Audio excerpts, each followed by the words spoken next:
Comercial. Pop 75999767840. Anuncie em uma das rádios mais ouvidas da região, com uma super audiência. É a sua marca, o seu produto ou seu comércio na web. Pop! Tá todo mundo pop! Ouça nossa rádio também na plataforma online Rádio Box. Abraão Chaveiro. Ser um chaveiro profissional vai muito além de fazer cópias de chaves. É preciso contar com a confiança e eficiência de profissional qualificado. Abraão Chaveiro oferece o serviço com a rapidez e a qualidade que o cliente necessita. Chaves para residência, veículos codificada, amolamos alicate, tesoura, abertura residenciais e de automóveis. Abraão Chaveiro. Chaves em geral. Ficamos na rua Cônego João Pedro Alves, número 84, no centro, ao lado das Casas Freire. Telefone para contato TIM 99239-5969 ou pelo WhatsApp Vivo 99831-6278. Abraão Chaveiro. Chaves em geral, em Ceabra. Estação Pop Vitória da Conquista. www.estaçãopopconquista.com.br. Rede Estação Pop.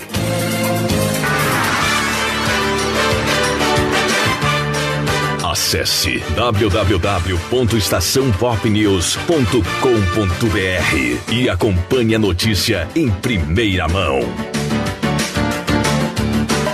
Pop News, a notícia em primeiro lugar. Chega de adiar o seu futuro. O seu sonho profissional está muito perto. Na Unip EAD, você é quem escolhe como e onde vai estudar. Cursos à distância que se encaixam na sua vida e no seu bolso. Você pode estar em qualquer lugar e a Unip está com você. Qualidade de ensino e cursos reconhecidos pelo MEC, com professores online 24 horas. Unip EAD. Mudar sua história só depende de você. Unip, Rua Manuel Teixeira Leite, número 478, no centro de Ceabra.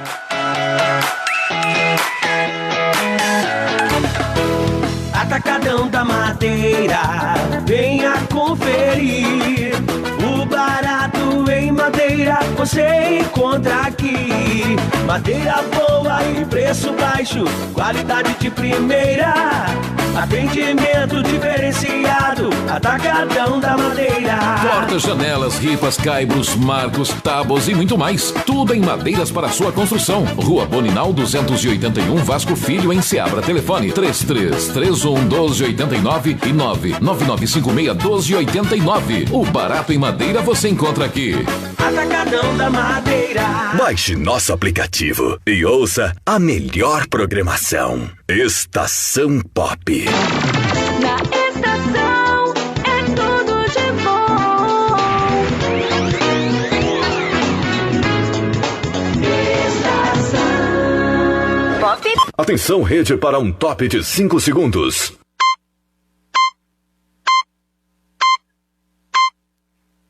Rede Estação Pop. Continue ligado. Vem aí a próxima atração. Jornal Estação Pop News.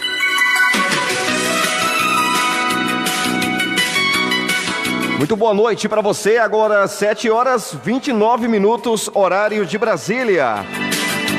Hoje, quinta-feira, 11 de junho de 2020, começando agora mais um jornal Estação Pop News, ao vivo para a rede Estação Pop via internet. No oferecimento Sul América, Vale Criativa, Farmácias Carvalho, Atacadão da Madeira e oferecimento também Bradesco.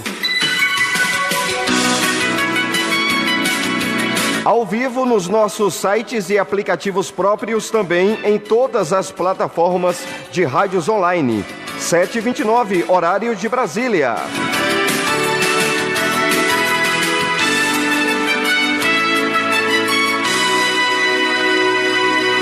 Brasil registra 1.274 novas mortes por coronavírus e chega a 39.680 óbitos.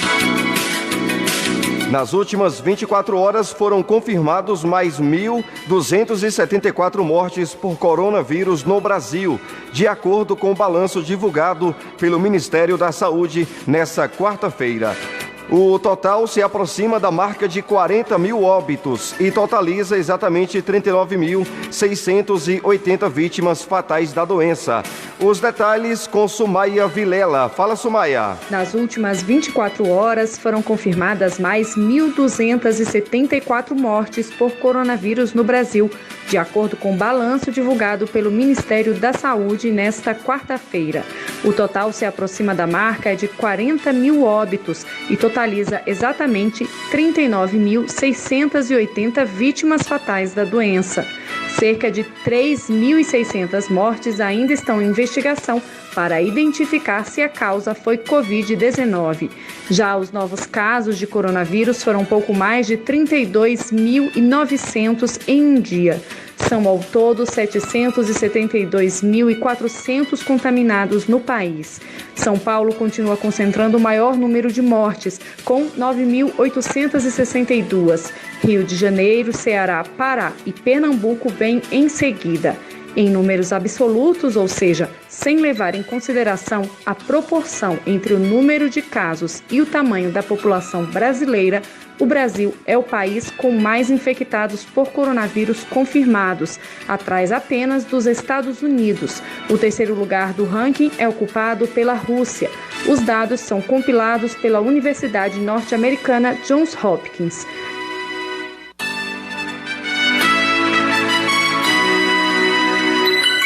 Agora 7h32.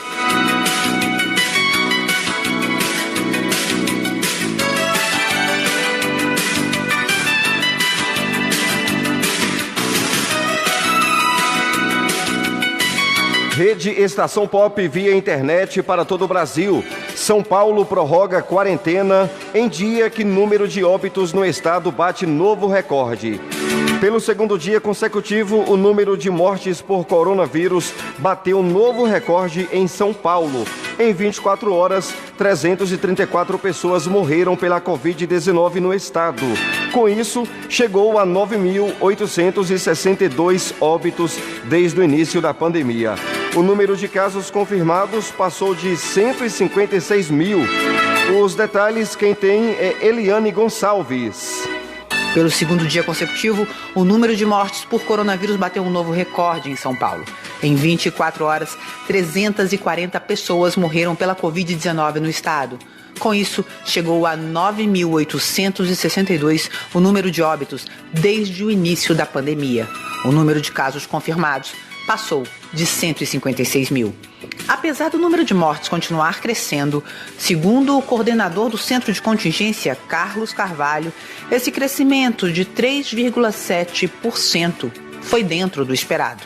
E os números que nós estamos vendo estão dentro do que nós esperávamos. Então essa elevação que nós observamos todos os dias é uma elevação pequena e ela está dentro do esperado e acreditamos que estamos conseguindo ter aqui em São Paulo, ter aqui no Brasil, o mesmo resultado que foi observado na China, que foi observado na Itália, na França, no Reino Unido, nos Estados Unidos e outros países. O último recorde no número de mortes em 24 horas foi registrado na terça-feira, com 334 óbitos.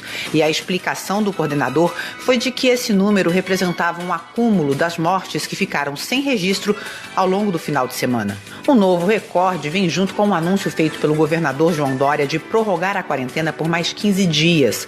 Com isso, a política de isolamento social segue sendo aplicada no estado até o dia 28 de junho. Durante esse período, continua em vigor o Plano São Paulo, que determina o índice de flexibilização da quarentena de acordo com a situação da epidemia em cada cidade. Nessa quarta-feira foi apresentada a primeira revisão do plano e 3 regiões no interior do estado, Ribeirão Preto, Barretos e Presidente Prudente, tiveram que retroceder. Elas tinham sido classificadas na fase 3, a fase amarela, com regras bem mais flexíveis para a abertura do comércio, mas registraram o maior avanço da epidemia em todo o estado.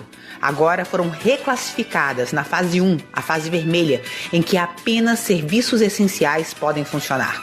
Questionado, o governador João Dória negou que a flexibilização das regras nessas cidades tenha sido um erro. A avaliação do governo é que não houve erro algum, é de que nós seguimos os índices e a orientação da ciência. Cidades que merecerem, pelos índices, avançarem para uma faixa de maior liberação, avançarão.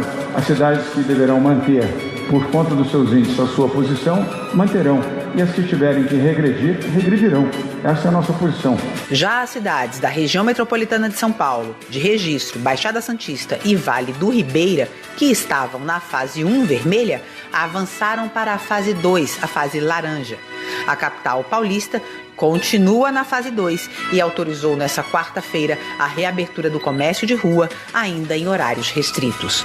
Horários de Brasília, 7h36. A Alerj decide abrir processo de impeachment contra governador Wilson Witzel. Fala, Fabiana Sampaio. O presidente da Alerj, Assembleia Legislativa do Rio de Janeiro, André Siciliano, do PT, aceitou o pedido de abertura do processo de impeachment contra Wilson Witzel. Siciliano fez uma consulta ao plenário nesta quarta-feira por videoconferência sobre aceitar ou não o pedido de impeachment contra o governador do estado. A aprovação só não foi unânime por uma ausência. Foram 69 votos favoráveis. Segundo o presidente da Alerj, a casa acumulava 14 pedidos de impedimento contra Witzel. O requerimento, que será levado adiante, foi apresentado pelos deputados Luiz Paulo e Lucinha, ambos do PSDB, e se baseiam em denúncias relacionadas a desvios na saúde estadual. O governador teve o nome associado em supostas fraudes de compras emergenciais da Secretaria de Saúde no enfrentamento da pandemia do coronavírus. Witzel e a primeira-dama do estado foram alvos da Operação Placebo da Polícia Federal, que apura desvios nos contratos para a construção dos hospitais de campanha no estado. André Siciliano destacou, no entanto, que a decisão não é um pré-julgamento e que abriu mão de fazer a abertura do processo sozinho por uma votação simbólica, já que ele poderia, em decisão monocrática, aceitar ou não o pedido. Agora, alguns passos deverão ser seguidos após a formação de comissão especial com eleição de presidente, vice e relator. O governador Wilson Witzel será notificado para apresentar a defesa em até 10 sessões. Após esse prazo, a comissão tem mais 5 sessões para emitir parecer, que é votado em plenário. Se a maioria absoluta, 36 votos dos deputados, decidir pela aceitação da denúncia, o governador é afastado e será formada uma comissão mista de julgamento, conduzida pelo presidente do Tribunal de Justiça, com 5 parlamentares escolhidos pela Casa e 5 desembargadores. O governador se manifestou em nota, disse que recebe com espírito democrático e resiliência a notícia do início da tramitação do processo de impeachment pela Assembleia Legislativa, que está absolutamente tranquilo sobre sua inocência e que foi eleito tendo como pilar o combate à corrupção e em nenhum momento abandonou essa bandeira. Wilson Witzel afirmou ainda que vai seguir nas suas funções como governador e se preparar para a defesa. O governador do Rio está sem liderança do governo na Casa Legislativa, já que o líder e o vice-líder entregaram seus cargos e seu partido tem apenas 4 parlamentares na Assembleia Legislativa. Agora, no horário de Brasília, 19h39.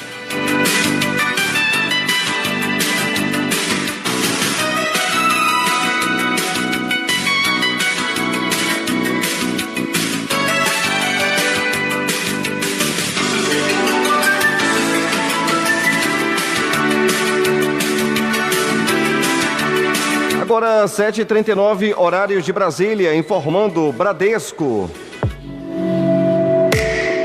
Em tempos tão desafiadores, é impressionante ver a capacidade que a gente tem de desaprender e reaprender.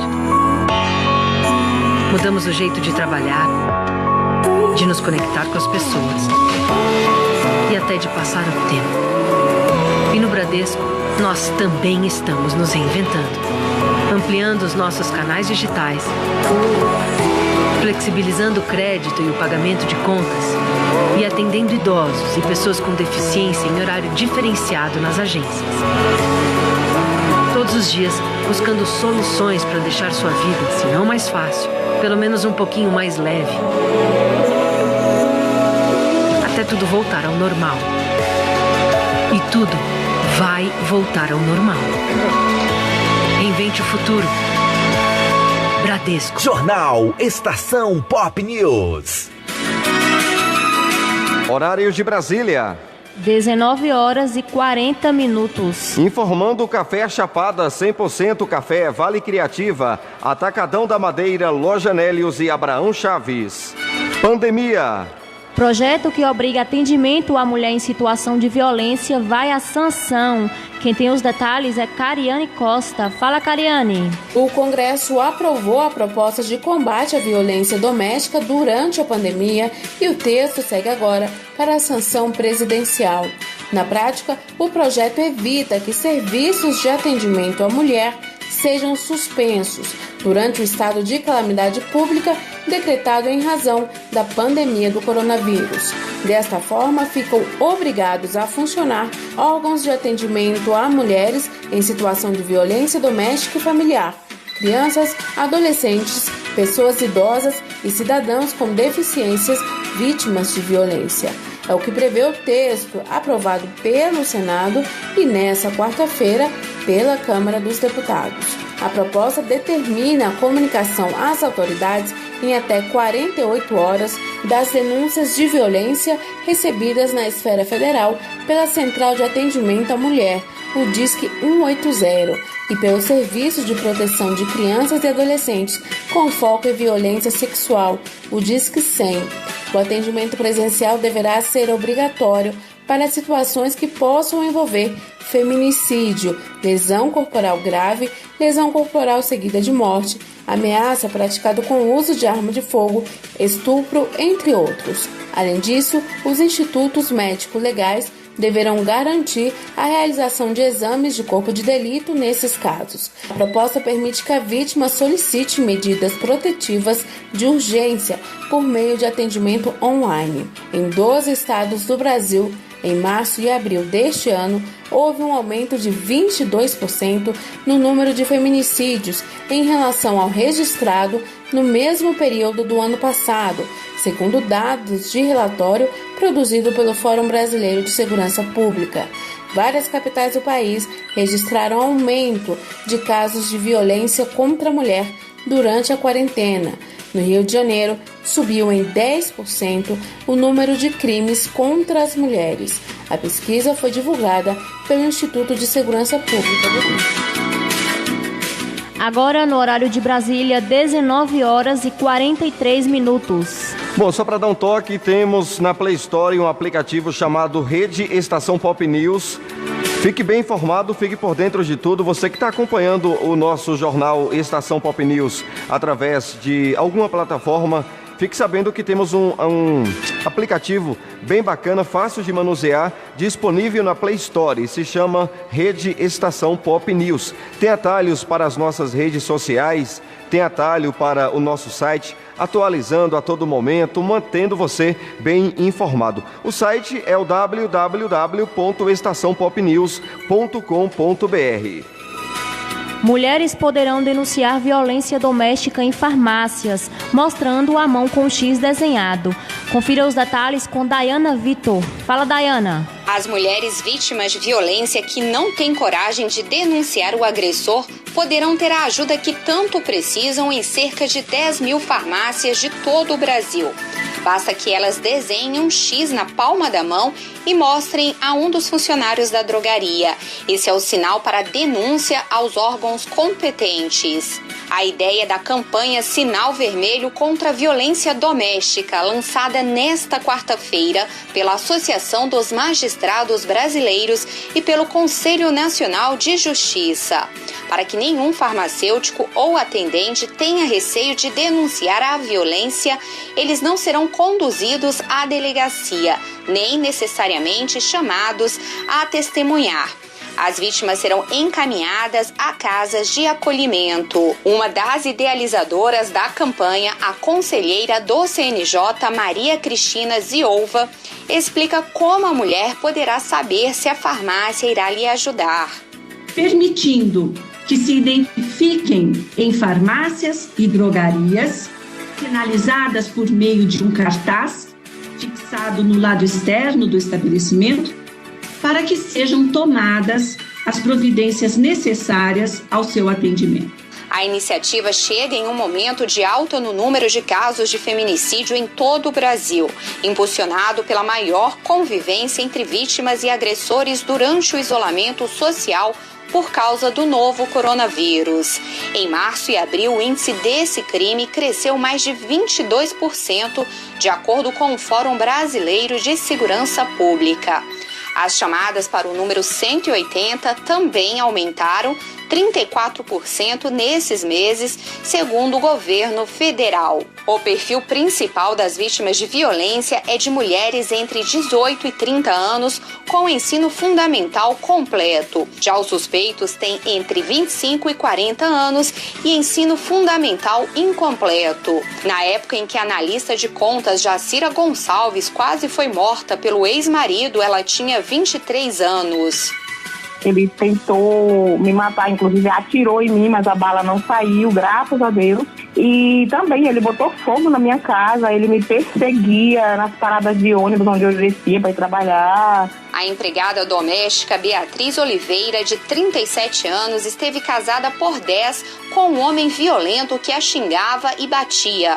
Agora está em um casamento feliz com um homem que a respeita. Beatriz afirma por experiência própria que é possível sair de um relacionamento abusivo. A lição que eu aprendi é que a culpa não é da vítima, embora os agressores costumem dizer isso para tentar se justificar, e que é possível romper esse ciclo. Dói e é difícil.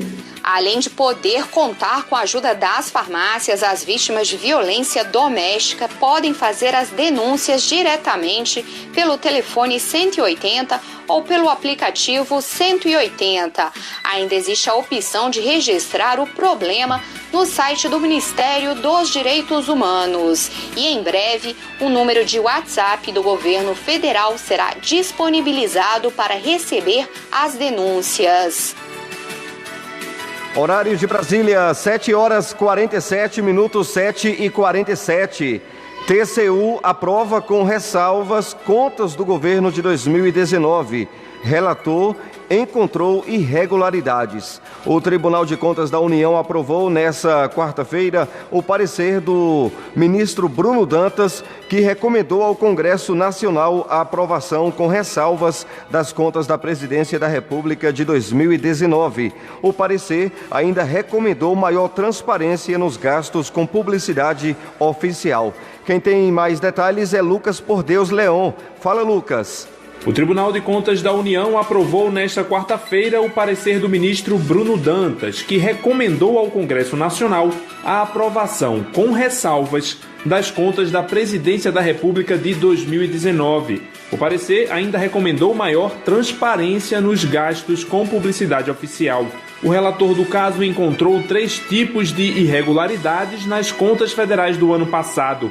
A primeira é referente à realização de despesas em valor superior aos créditos autorizados pelo Parlamento. O ministro Bruno Dantas citou o cancelamento ou remanejamento de despesas com benefícios previdenciários e com organismos internacionais, recursos que teriam sido destinados a outras despesas, sem a devida autorização legislativa. A insuficiência alcançou cerca de 2 bilhões de reais em 2019. A situação representa cerca de 2,2% do montante autorizado pelo Parlamento, suficiente para distorcer o planejamento e a transparência na autorização legislativa. Ambas as constatações foram consideradas irregularidades e implicam a aposição de ressalva às contas presidenciais de 2019. O relator do TCU também apresentou irregularidades em renúncias fiscais no montante de 182 milhões de reais e em um repasse de cerca de 7 bilhões e 600 milhões de reais para a estatal Engeprom.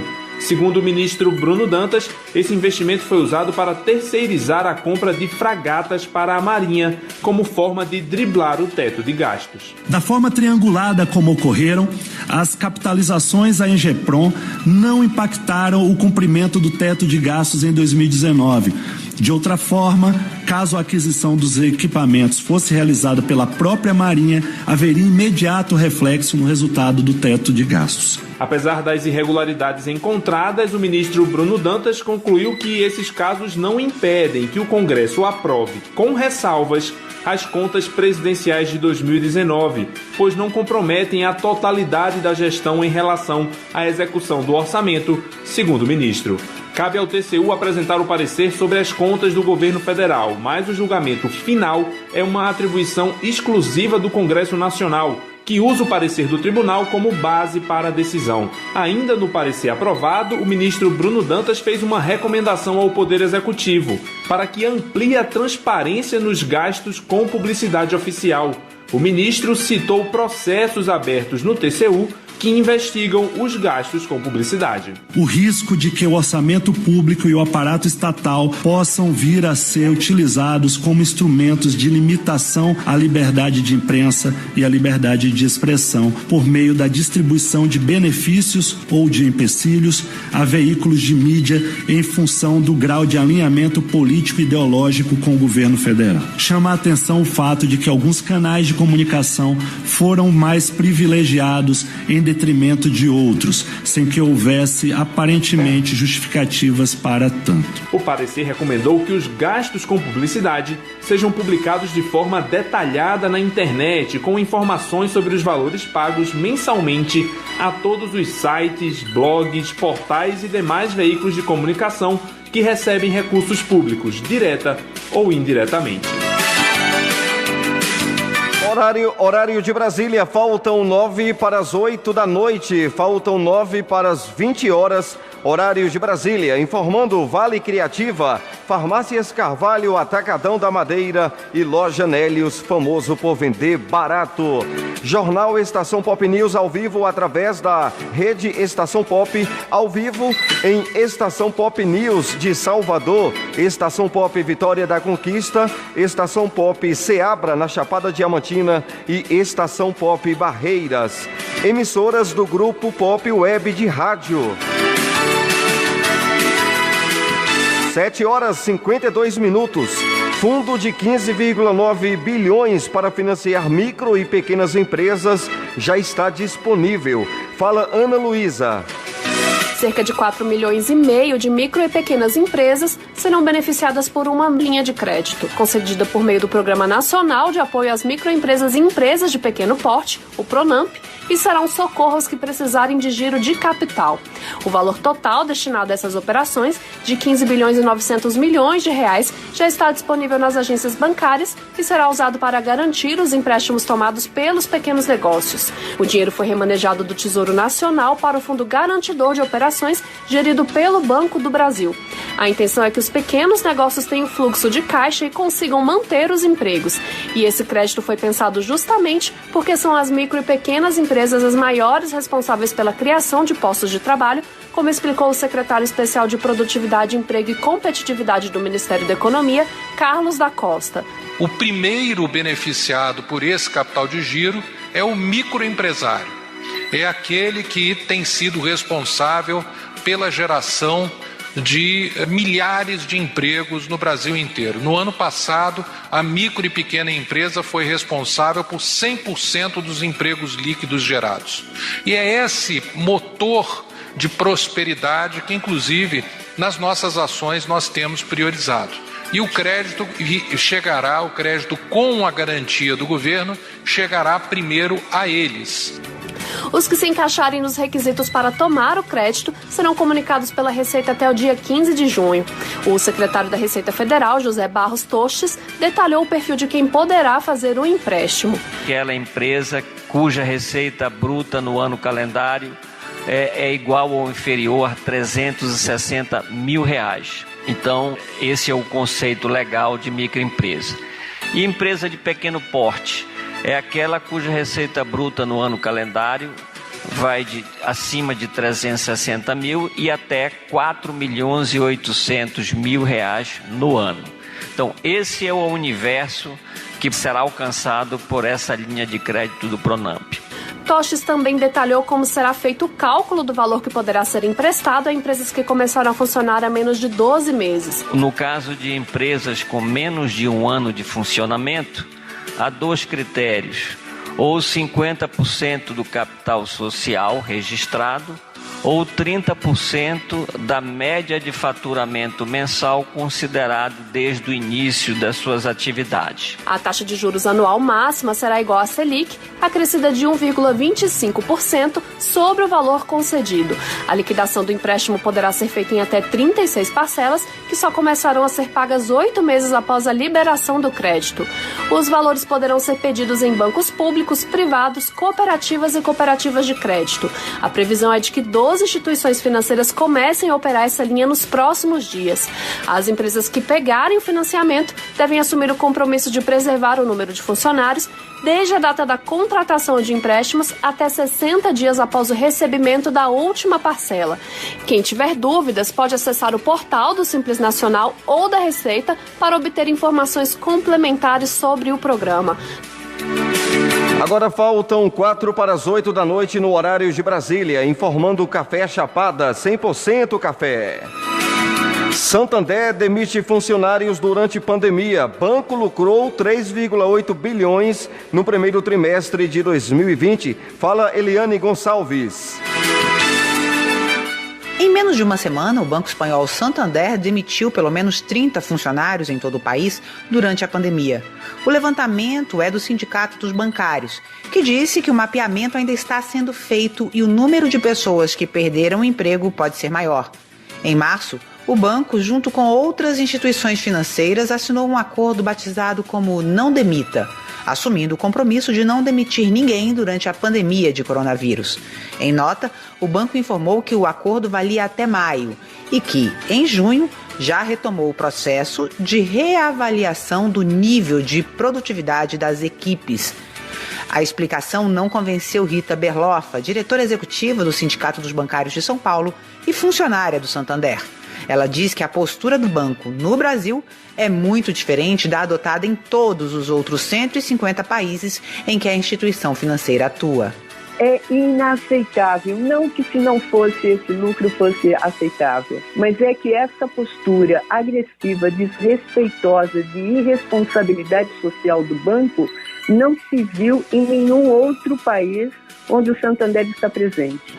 Reclamamos muito disso porque nos sentimos como trabalhadores de segunda categoria e a empregabilidade de quem quer que seja nesta crise é zero.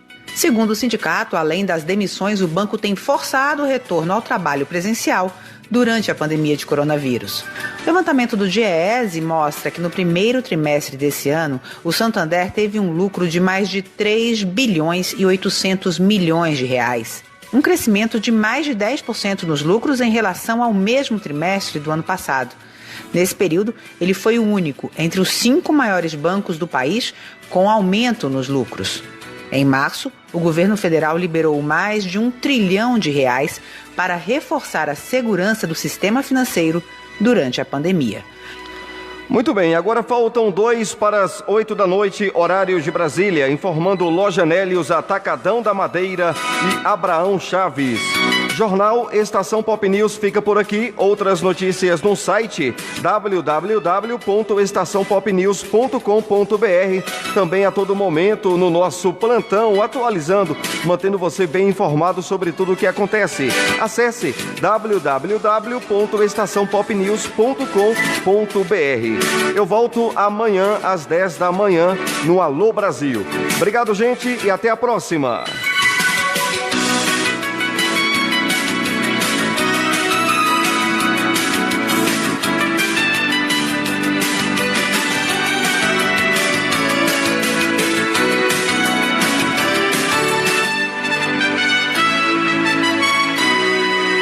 Pop